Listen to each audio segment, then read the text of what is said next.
Print and electronic media పాత్రికేయ మిత్రులకి నూతన సంవత్సరం 2024కు ఆహ్వానం పలుకుతూ అందరికీ కూడా నూతన సంవత్సర శుభాకాంక్షలు తెలియజేస్తూ రాష్ట్రంలో అనునిత్యం మనం గమనిస్తున్నాం. ఇప్పుడు జరుగుతున్నటువంటి అంగన్వాడీ వాలంటీర్లు, మున్సిపల్ సిబ్బంది, అన్ని రకాల ఉద్యోగులు ఏవైతే ఆందోళనలు, హర్తాళ్ళు, సమ్మెలు చేస్తున్నారో రాబోయే కొన్ని రోజుల్లో కొత్త ప్రభుత్వంలో వీటన్నిటికీ కూడా ఈ నూతన సంవత్సరంలో పరిష్కారం లభిస్తుంది అని ఆశిస్తూ అందరికీ కూడా ముందుగా నూతన సంవత్సర శుభాకాంక్షలు తెలియజేస్తూ ఉన్నాం. ముఖ్యంగా 2023వ సంవత్సరం, దానికి ముందు 3.5 సంవత్సరాలు, మొత్తం ఇప్పటికీ రాష్ట్రంలో 2019 తర్వాత ఈ ప్రభుత్వం ఏర్పడి దాదాపు 4.5 సంవత్సరాలు పూర్తయింది. మరోవైపు దేశంలో ప్రధానమంత్రి నరేంద్ర మోడీ గారి సారథ్యంలో 9.5 సంవత్సరాలు అధికారాన్ని వారు పూర్తి చేయటం జరిగింది. ఈ సందర్భంలో దేశంలో ఏం జరిగింది, మన రాష్ట్రంలో ఏం జరుగుతుంది అనేటటువంటి అంశాలని ఒకసారి ఆత్మావలోకనం చేసుకుంటూ ఇవాళ మనం చూస్తూ ఉన్నాం. ప్రధానమంత్రి గారి నరేంద్ర మోడీ గారి యొక్క సంకల్పం, ఆయన యొక్క దృఢమైనటువంటి సంకల్పం వికసిత భారత్, అంటే భారతదేశాన్ని అభివృద్ధి చెందినటువంటి దేశంగా తీర్చిదిద్దడం, అది నరేంద్ర మోడీ గారి సంకల్పం. మరోవైపు మన రాష్ట్రంలో పాలనని ఒకసారి చూస్తే, ముఖ్యంగా గడిచిన 4.5 సంవత్సరాలుగా వైఎస్ జగన్మోహన్ రెడ్డి గారి పాలన చూస్తే వినాశక ఆంధ్రప్రదేశ్ వైపు దారితీస్తూ ఉంది అని స్పష్టంగా ఇక్కడ జరుగుతున్నటువంటి పరిణామాలన్నీ చూస్తే మనకు అర్థమవుతూ ఉంది. ఒకసారి ప్రతి ఒక్కరు కూడా అర్థం చేసుకోవాల్సినటువంటి పరిస్థితి, ప్రధానమంత్రి నరేంద్ర మోడీ గారు అంత్యోదయ స్ఫూర్తితోటి వికసిత భారత్, అభివృద్ధి చెందినటువంటి భారతదేశంగా 2047వ సంవత్సరానికి 100 సంవత్సరాల స్వతంత్రం సాధించినటువంటి 100 సంవత్సరాల కాలంలో ఆలోపు అభివృద్ధి చెందిన భారతదేశంగా తీర్చిదిద్దాలని ప్రధానమంత్రి నరేంద్ర మోడీ గారి ఒక దృఢమైన సంకల్పంతో ముందుకు వెళ్తూ ఉన్నారు. అదే గడిచిన 4.5 సంవత్సరాల్లో మనం ఒకసారి కనుక చూసినట్లయితే ఆంధ్రప్రదేశ్లో 30 సంవత్సరాలు, 25-30 సంవత్సరాలు రాష్ట్రం వెనుకబడిపోయినటువంటి పరిస్థితి. అభివృద్ధి సంగతి దేవుడెరుగు. భవిష్యత్తులో ఈ రాష్ట్రం యొక్క ఆర్థిక నిర్వహణ కానీ, ప్రభుత్వ పాలన తీరు కానీ చూసినట్లయితే ఒక 20-25 సంవత్సరాల వరకు కూడా ఈ రాష్ట్రం తేరుకోగలదా, కోలుకోగలదా అనేటటువంటి పరిస్థితి ఈరోజు కనపడతా ఉంది. ఇవాళ కేంద్ర ప్రభుత్వం దేశంలో నిర్మాణాత్మక సంస్కరణల ద్వారా గడిచిన 9.5 సంవత్సరాలు, ముఖ్యంగా ఈ 4.5 సంవత్సరాల్లో ఒకసారి చూసినట్లయితే అత్యుత్తమ జీవన ప్రమాణాలతో ప్రజల్ని, వారి యొక్క జీవన ప్రమాణాన్ని పెంచాలనే ఒక సదుద్దేశంతో సమ్మిళిత అభివృద్ధి, అంటే దేశంలో ఉన్నటువంటి ప్రతి రాష్ట్రము, ప్రతి ప్రాంతము, ప్రతి వ్యక్తి, కుల, మత, జాతి విచక్షణ రహితంగా అందరూ కూడా అభివృద్ధిలో భాగస్వామ్యం అవ్వాలి, ప్రభుత్వ సంక్షేమ ఫలాల్లో భాగస్వామ్యం కావాలి అనే ఉద్దేశంతో సమ్మిళిత అభివృద్ధిని దృష్టిలో పెట్టుకొని నరేంద్ర మోడీ గారు పాలన కొనసాగిస్తూ ఉన్నారు. మీరు ఒకసారి కనుక చూసినట్లయితే ప్రధానమంత్రి నరేంద్ర మోడీ గారి యొక్క స్ఫూర్తి, భారతీయ జనతా పార్టీ ఆలోచన అంత్యోదయ, అంటే 100% అర్హులైనటువంటి ప్రతి ఒక్క పౌరుడికి, భారతదేశంలో జీవించే పౌరుడికి ప్రభుత్వ సంక్షేమ ఫలాలు చిట్ట చివరి ఇంటి వరకు కూడా అందించాలి అనేటటువంటి ఒక ఉద్దేశంతో ఈ యొక్క ప్రధానమంత్రి నరేంద్ర మోడీ గారి భారతీయ జనతా పార్టీ కానీ ముందుకు వెళ్తుందని ప్రతి ఒక్కరికి తెలుసు. ఇందులో భాగంగా 15 నవంబర్ 2023న వారు ప్రధానమంత్రి నరేంద్ర మోడీ గారు వికసిత్ సంకల్ప భారత యాత్రని చేపట్టడం జరిగింది. ఏదైతే వారి సంకల్పం ఉందో, భారతదేశాన్ని అభివృద్ధి చెందిన దేశంగా 2047కి తీసుకెళ్లాలంటే ఎవరెవరు ప్రజల్ని మమేకం చేయాలి, ఎవరెవరు ప్రజల్ని ఇందులో సమేతం చేసి కలుపుకోవాలి, ఎవరెవరి అర్హులైనటువంటి పేదలు ఎవరైతే ఉన్నారో, కుల మత వర్గ జాతి విచక్షణ రహితంగా ప్రాంతాల విభేదాలు లేకుండా, ప్రాంతీయ విభేదాలు లేకుండా అన్ని ప్రాంతాలని కూడా కలుపుకొని 140 కోట్ల మంది ప్రజలందరూ కూడా ఈ యొక్క అభివృద్ధి చెందిన భారతదేశంలో భవిష్యత్తులో భాగస్వామ్యం అవ్వాలి అనే ఉద్దేశంతో దానిలో భాగంగా ముఖ్యంగా అర్హులైనటువంటి పేద ప్రజలు ఎవరైతే ఉన్నారో ప్రభుత్వ సంక్షేమ పథకాలు అందకుండా ఇంకా మిగిలిపోయినటువంటి వారు 100% ప్రతి ఒక్కరికి చేర్చాలి ఆ పథకాలనే ఉద్దేశంతో ఈ యొక్క వికసిత సంకల్ప భారత యాత్రను తీసుకోవడం జరిగింది. దాదాపు దేశంలో 2,60,000 గ్రామాలకి ఈ యొక్క యాత్ర జరిగేదానికి కార్యాచరణను రూపొందించడం జరిగింది. 4,000కు పైగా నగరపాలిక సంస్థల్లో ఈ యొక్క కార్యక్రమాన్ని తీసుకోవడం జరిగింది. అందులో భాగంగా ఆంధ్రప్రదేశ్లో కూడా ప్రతి ఒక్క గ్రామ పంచాయతీకి, అలాగే నగరాల్లో ఉండేటటువంటి మున్సిపల్ కార్పొరేషన్లు అయితే మున్సిపాలిటీలకి అన్నిటికీ కూడా ఈ యొక్క వికసిత సంకల్ప భారత యాత్రలో భాగంగా మోడీ గ్యారంటీ వాహనం ఇప్పటి వరకు ఎవరైతే లబ్ధిదారులు ఈ యొక్క పథకాలు, కేంద్ర ప్రభుత్వ పథకాలు లబ్ధిదారులు ఎవరైతే ఉన్నారో వారందరినీ కూడా కలుస్తూ వారి యొక్క వాళ్ళ అనుభవాల్ని కూడా మొత్తం తీసుకుంటూ, అలాగే అర్హులై ఉండి ఇప్పటి వరకు ఆ పథకాలు అందని వారికి కూడా అందించేటటువంటిది చేరువయ్యే విధంగా ప్రధానమంత్రి నరేంద్ర మోడీ గారు వికసిత సంకల్ప భారత యాత్ర తీసుకోవటం జరిగింది. అందులో భాగంగా మాలాంటి వాళ్ళు కూడా మేమందరం కూడా వివిధ గ్రామాలని, ముఖ్యంగా నేనైతే ఒంగోలు పార్లమెంటు పరిధిలో, అలాగే బాపట్ల పార్లమెంటు పరిధిలో, అలాగే విజయవాడ పార్లమెంటు పరిధిలో కూడా ఆ యొక్క కార్యక్రమంలో పాల్గొని లబ్ధిదారులు ఎవరైతే ఉన్నారో వారి అనుభవాలను తెలుసుకోవడం జరిగింది. అలాగే ఎవరైతే అర్హులై ఉండి ఈ పథకాలు అందుకోవాల్సినటువంటి వారు అందని వారికి కూడా ఆ యొక్క మోడీ గ్యారంటీ వాహనం దగ్గరే వాళ్ళందరికీ కూడా ఆ ఫలాలు అందించేటటువంటి కార్యాచరణ నమోదు చేసుకొని వాళ్ళకి ఆ ఫలాలు అందించేటటువంటి కార్యాచరణ తీసుకోవడం జరిగింది. ఇది ఓవరాల్గా కేంద్ర ప్రభుత్వం నరేంద్ర మోడీ గారు వికసిత సంకల్ప భారత్ ఏదైతే అభివృద్ధి చెందిన భారతదేశంగా తీసుకొని వెళ్ళాలని ముందుకు వెళ్తూ ఉంటే ఇవాళ ఆంధ్రప్రదేశ్లో ఏం జరుగుతుంది? ఒక్కసారి ఆంధ్రప్రదేశ్లో కనుక మనం చూసినట్లయితే ఆంధ్రప్రదేశ్ వినాశక ఆంధ్రప్రదేశ్ వైపు అడుగులు వేస్తుందా అనేటటువంటి అనుమానాలు చాలా స్పష్టంగా కనపడుతూ ఉన్నాయి. రాష్ట్రంలో ప్రభుత్వ పాలన తీరు, అరాచకంగా పాలనలో వ్యవహరించే తీరు, ప్రతిపక్షాల గొంతులు నొక్కేసేటటువంటి తీరు, వారి అస్మదీయులకి దోచిపెడుతూ వారిని ప్రశ్నించిన వారిని ఏ విధంగా ఇబ్బందులు పాలు చేసేటటువంటి ప్రక్రియలో ఉందో ఈ రాష్ట్రం రాబోయే 30 సంవత్సరాల్లో ఏదైతే ఈ రాష్ట్రం తిరిగి కోలుకోగలదా 30 సంవత్సరాల్లో అనేటటువంటి రీతిలో విధ్వంసకరమైనటువంటి పాలన జరగటం చాలా ఇబ్బందికరమైనటువంటి పరిస్థితి ఉంది. ఇవాళ చూస్తూ ఉంటే ముఖ్యమంత్రి గారు పదే చెప్తారు, వారి కుటుంబ సభ్యుల పేరు వారి పేర్లు పెట్టుకొని కేంద్ర ప్రభుత్వ పథకాలు ఏవైతే ఉన్నాయో ఆ పథకాలన్నిటికీ కూడా ఇవి ఆయన జేబులో నుంచి ఇస్తున్నటువంటి విధంగా, వారి కుటుంబం దాబెట్టినటువంటి డబ్బులో నుంచి ప్రజలకి పంచుతున్నట్టుగా ఆయన ఆ పేర్లు పెట్టుకొని స్టిక్కర్లు వేసుకొని స్టిక్కర్లు సీఎంగా ఇవాళ మిగిలిపోయి ప్రజల్ని వంచనకు గురి చేస్తున్నారు, మోసం గురి చేస్తున్నారు. నేను ఒక్కొక్క పథకం చెప్తాను, కేంద్ర ప్రభుత్వం ఏమి ఇస్తూ ఉంది అనేటటువంటిది, వాటిని రాష్ట్ర ప్రభుత్వం ఏ విధంగా దాన్ని వారికి అన్వయించి కేంద్ర ప్రభుత్వాన్ని సంబంధించినటువంటి చేస్తుంది, ఈ యొక్క కార్యక్రమాలను ప్రజలకు అందకుండా చేయాలనేటువంటి ప్రయత్నం ఏం చేసింది. అది వికసిత సంకల్ప భారత యాత్రలో పటాపంచలేని వాళ్ళ రాష్ట్ర ప్రభుత్వంలో ఉండే అధికారులే స్పష్టంగా చెప్తున్నారు. కేంద్ర ప్రభుత్వం ఏ పథకాన్ని ఏ లబ్ధిదారికి ఏ విధంగా ఇస్తుంది, మిగిలిన వారికి ఏ విధంగా అందిస్తుంది. రాష్ట్ర ప్రభుత్వ అధికారులు ఏదైతే కేంద్రం ఇచ్చే పథకాలు నోడల్ ఏజెన్సీగా పనిచేస్తున్న రాష్ట్ర ప్రభుత్వం ఆ సంబంధిత అధికారులు ఇవాళ స్పష్టంగా చెప్తూ ఉన్నారు. అన్నపూర్ణ ఆంధ్రప్రదేశ్ని వాళ్ళ అస్తవ్యస్త ఆంధ్రప్రదేశ్గా మార్చారు. దాదాపు 20 లక్షలకు పైగా ఎకరాలు, 25 లక్షల ఎకరాలు పంట బీడుగా మారింది. పంట వేయటానికి అవకాశం లేకుండా చేసినటువంటి పరిస్థితి. ఒకవైపు కరువు వస్తే కరువుకి సంబంధించి సన్నద్ధక చర్యలు తీసుకోలేదు. వరదలు వచ్చి తుఫాన్ వచ్చి మిచిగన్ తుఫాన్ వచ్చినప్పుడు వ్యవహరించినటువంటి తీరు, ఎంతో కష్టపడి పండించినటువంటి ఆ పంటని కాపాడుకోలేని దుస్థితి రాష్ట్ర ప్రభుత్వం ఏదైతే నిర్లిప్తగా వ్యవహరించిందో రైతులకి శరాఘాతంగా మారింది. ఇవాళ ఆదాయాలు సృష్టించేటటువంటి ఆస్తులు కల్పనటువంటిది రాష్ట్రంలో లేదు.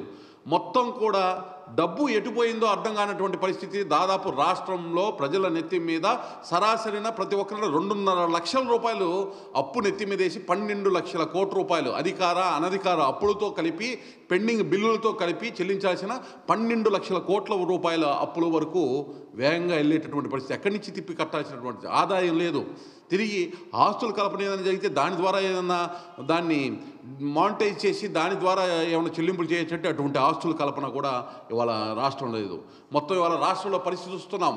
ప్రతి ఒక్క ఉద్యోగ సంఘాలు, ప్రతి ఒక్క రాజకీయ పార్టీలు, ప్రతి ఒక్కరు కూడా బంధులు, హర్తాళ్ళు, ఆయన మానసిక పుత్రికని ఏర్పాటు చేసుకున్నటువంటి వాలంటీర్ల వ్యవస్థ కూడా ఇవాళ సమ్మెకి దిగటము, ఇవాళ ఈ యొక్క ప్రభుత్వం యొక్క తీరుకు అద్దం పడతా ఉంది. ఈ ప్రభుత్వం యొక్క వైఫల్యం స్పష్టంగా ఏవైతే ఉన్నాయో చాలా స్పష్టంగా బయట కనబడతా ఉన్నాయి. రాష్ట్రంలో రహదారులు మొత్తం కూడా గుంతలమయం. మరొక వైపు కేంద్ర ప్రభుత్వం మీరు ఒకసారి కనుక చూసినట్లయితే నేషనల్ హైవేస్ ద్వారా కానీ రైల్వేస్లో కానీ ఎంత వేగంగా రహదారులు వేస్తూ ఉన్నారో రాష్ట్ర రహదారుల పరిస్థితి ఏ విధంగా ఉంది అనేటటువంటి దాన్ని ఒకసారి బేరీ చేసుకోవాల్సినటువంటి అవసరం ఉంది. అలాగే ఎస్సీ, ఎస్టీ, బీసీ నిధులు ఏ అయితే ఉన్నాయో దాదాపు 50,000 నుంచి 75,000 కోట్ల రూపాయల వరకు ప్రతి సంవత్సరం కూడా పక్కదారి నిధులు మళ్లించడం, మళ్ళీ ప్రజల్ని మోసం చేయటం, నా ఎస్సీలు, నా బీసీలు, నా మైనార్టీలు అని చెప్పేటటువంటి విధంగా ప్రేమను ఒలకపోసే విధంగా ప్రసంగాలు ఇచ్చేటటువంటి ముఖ్యమంత్రి ఈ నిధులన్నింటినీ కూడా ఎస్సీ, ఎస్టీ ఏదైతే బీసీ సబ్ ప్లాన్ నిధులు ఏవైతే ఉన్నాయో ఆ నిధులన్నీ కూడా పక్కకి తరలించి వారి ఆ లబ్ధిదారులు ఎవరైతే అణగారిన వర్గాలు ఉన్నాయో వారి నోట్లో మట్టి కొట్టడం జరిగింది. ఇవాళ రాష్ట్రంలో కొత్త పరిశ్రమలు లేవు, ఉద్యోగ ఉపాధి అవకాశాలు లేవు యువతకి. మీరు ఒక్కసారి కనుక చూసినట్లయితే జల ప్రాజెక్టులు గాలేరు నగరి, హంద్రీనివా, వెలుగొండ, తోటపల్లి ఇటువంటి ప్రాజెక్టులు ఏవి కూడా ఒక్క అడుగు కూడా ముందుకు వెళ్ళనటువంటి పరిస్థితి.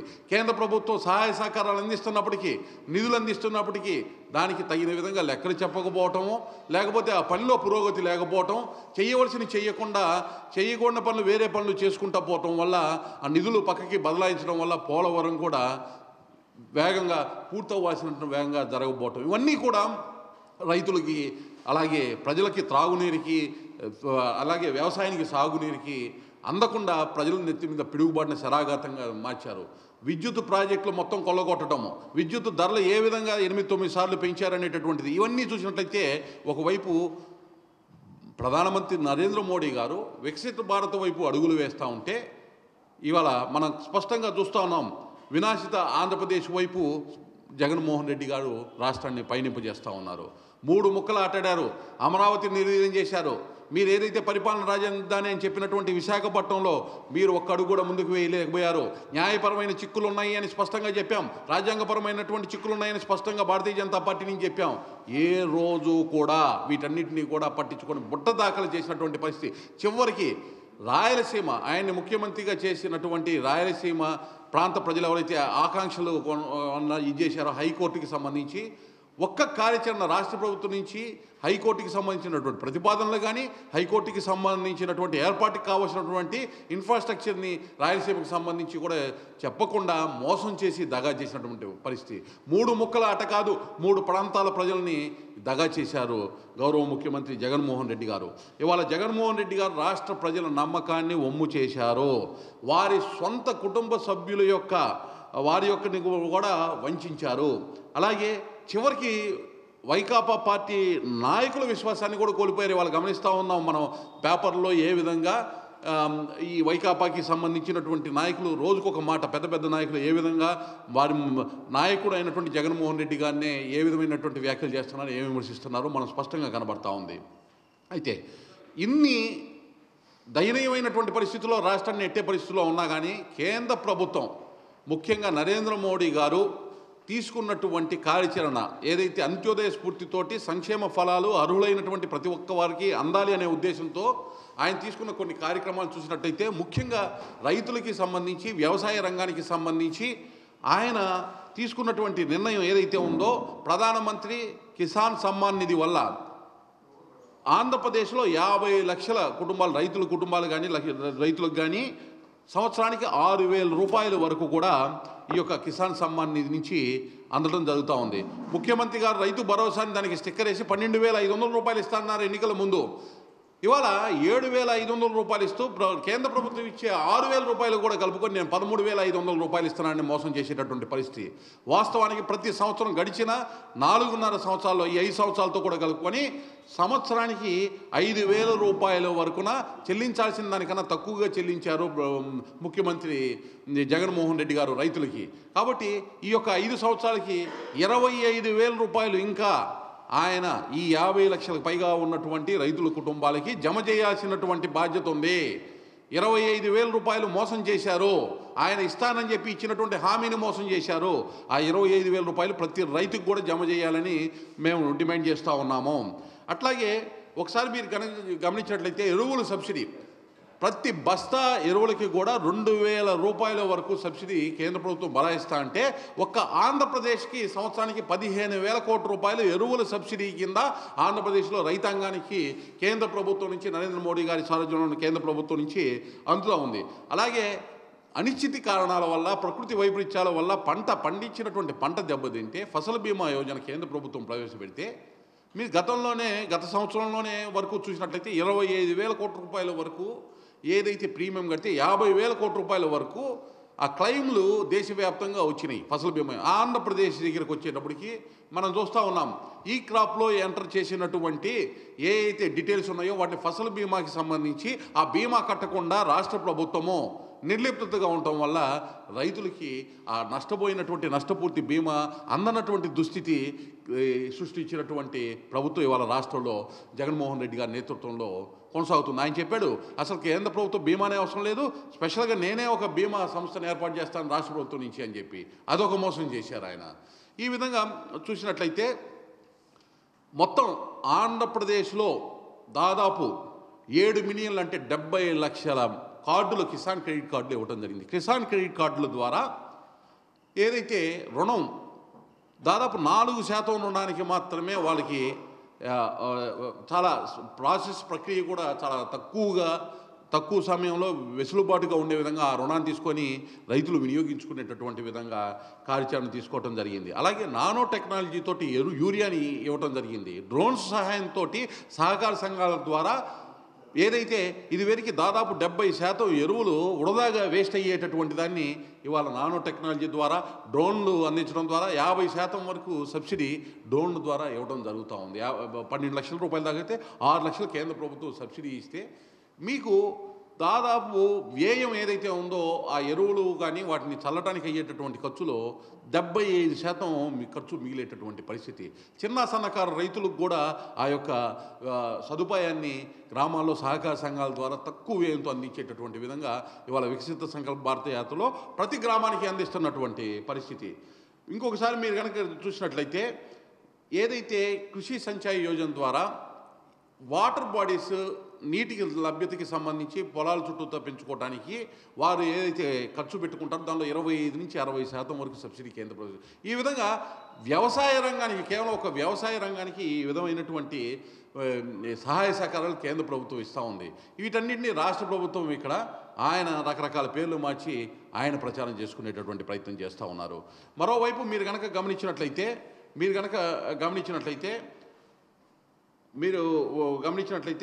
అర్హులైనటువంటి బీపీఎల్ ఫ్యామిలీలందరికీ కూడా కుటుంబాలకి లబ్ధి చేకూరేటటువంటి విధంగా వికసిత భారత్ సంకల్ప యాత్ర ఇవాళ తీసుకోవడం జరిగింది. మోడీ గ్యారంటీ వాహనాలు ప్రతి గ్రామానికి వెళ్తూ ఉన్నాయి. ఇవాళ గరీబ్ కళ్యాణ్ అన్న యోజన కింద గడిచిన 3 సంవత్సరాల నుంచి 5 కేజీల బియ్యము దాదాపు 2,70,00,000 మందికి ఆంధ్రప్రదేశ్లో ఇవ్వడం జరుగుతూ ఉంది. దేశవ్యాప్తంగా 80 కోట్ల మంది ప్రజలకు ఇవ్వడం జరుగుతుంది. అలాగే జాతీయ ఆహార భద్రత చట్టం కింద ఇచ్చే బియ్యాన్ని దీనికి అదనంగా ఏదైతే సబ్సిడీ మీద ఇస్తుంటే 36 రూపాయలు సబ్సిడీ కేంద్ర ప్రభుత్వం దాని మీద బరాయిస్తూ ఉంది. దాని మీద కూడా స్టిక్కర్స్ ఎవరయ్యాయంటే జగన్మోహన్ రెడ్డి గారి స్టిక్కర్లు సహాయం మాత్రం కేంద్ర ప్రభుత్వం నుంచి. అలాగే ప్రధానమంత్రి ఆవాస్ యోజన కింద దేశం మొత్తం మీద 3 కోట్ల గృహాలు ఇస్తే ఒక్క ఆంధ్రప్రదేశ్కి 25 లక్షలు గృహాలు ఇవ్వడం జరిగింది. ఎన్నింటిని పూర్తి చేయగలిగారు? దాదాపు 32,000 కోట్ల కేంద్ర ప్రభుత్వం సహాయ సహకారాలు అందిస్తే వాటిని ఖర్చు పెట్టలేనటువంటి పరిస్థితి, పూర్తి చేయనటువంటి పరిస్థితి, రాష్ట్ర ప్రభుత్వం మ్యాచింగ్ గ్రాంట్గా ఇవ్వాల్సినటువంటి నిధులు ఇవ్వనటువంటి పరిస్థితి. జల్ జీవన్ మిషన్ ప్రతి గృహానికి కూడా నీటి కుళాయి ఇవ్వాలి అనేటటువంటి ఉద్దేశంతో జల్ జీవన్ మిషన్ ఏర్పాటు చేస్తే దానికి సంబంధించిన నిధులు ఆంధ్రప్రదేశ్కి 9,000 కోట్లు కేంద్ర ప్రభుత్వం కేటాయిస్తే రాష్ట్ర ప్రభుత్వం ఇవ్వాల్సినటువంటి 9,000 కోట్లు ఎంత కేటాయించారు? ఇవాళ దేశవ్యాప్తంగా శరవేగంగా ప్రతి గ్రామంలో ఉండేటటువంటి ఈ గృహానికి నీటి కుళాయిని ఇస్తుంటే రాష్ట్రంలో పరిస్థితి దానికి విరుద్ధంగా ఉంది. ఆయుష్మాన్ భారత్ కార్డులు దేశంలో 50 కోట్ల కార్డులు 11 కోట్ల గృహాల్లో నివసించే బీపీఎల్ ఫ్యామిలీస్కి ఇస్తే రాష్ట్రంలో దేశంలో అత్యధికంగా వేగంగా కార్డులు ఇచ్చామంటున్నారు. కానీ ఆయుష్మాన్ భారత్ నిధులు ఏవైతే దాదాపు 5,000 కోట్లు హెల్త్ మిషన్ నుంచి వస్తే ఆ డబ్బులు మొత్తం ఎటు తరలించారో కూడా అర్థం కానిటువంటి పరిస్థితి. హాస్పిటల్కి చెల్లించాల్సినటువంటి ఆరోగ్యశ్రీ బిల్లులు చెల్లించరు. 25 లక్షల రూపాయల వరకు ఆరోగ్యశ్రీని పెంచుతున్నామన్నారు. ఏ వ్యాధికి సంబంధించినటువంటి ప్యాకేజీ, దానికి సంబంధించిన గతంలో ఉండేటటువంటి ప్యాకేజ్ ధర ఎంత, ఇవాళ ఎంత పెంచారు? 25 లక్షలన్నీ మొక్కుబడిగా చెప్పడమే కానీ వాస్తవంగా ఆ 25 లక్షలు లబ్ధి చేకూరేటటువంటి అవకాశం ఉందా అని ప్రశ్నిస్తే దానికి సమాధానం లేదు. జన్ధన్ ఖాతాల నుంచి నగదు బదిలీ దాదాపు గడిచిన 9.5 సంవత్సరంలో 50 కోట్ల ఖాతాలకి దేశంలో 35 లక్షల కోట్ల రూపాయల నగదు బదిలీ జరిగింది. ఒక్క ఆంధ్రప్రదేశ్కి అందులో 2,75,000 నుంచి 3 లక్షల కోట్ల రూపాయల వరకు కూడా నగదు బదిలీ కేంద్ర ప్రభుత్వం వివిధ పథకాలకు సంబంధించి నేరుగా రావటం జరిగింది. అలాగే కరోనా సమయంలో సహకారులకి చిన్న చిరు వ్యాపారులు ఇబ్బంది పడుతున్నారని చెప్పి 10,000 రూపాయల వరకు వాళ్ళ యొక్క రుణ సహాయాన్ని ఇవ్వటం జరిగింది. దాన్ని సక్రమంగా చెల్లించిన వారికి రెండో దఫా 25,000, దాన్ని కూడా సక్రమంగా చెల్లించిన వాళ్ళకి వాళ్ళ 50,000 రూపాయల వరకు కేంద్ర ప్రభుత్వం సబ్సిడీ కింద ఇవ్వడం జరుగుతూ ఉంది. ఆ రుణాలను అందించడం జరుగుతుంది. దాన్ని కూడా ఆయన జగనన్న చేయూత ఏదో పేరు పెట్టుకొని ఇక్కడ స్టిక్కర్లు వేసుకొని జగన్మోహన్ రెడ్డి గారు ప్రజల్ని మభ్యపెట్టే ప్రయత్నం చేస్తూ ఉన్నారు.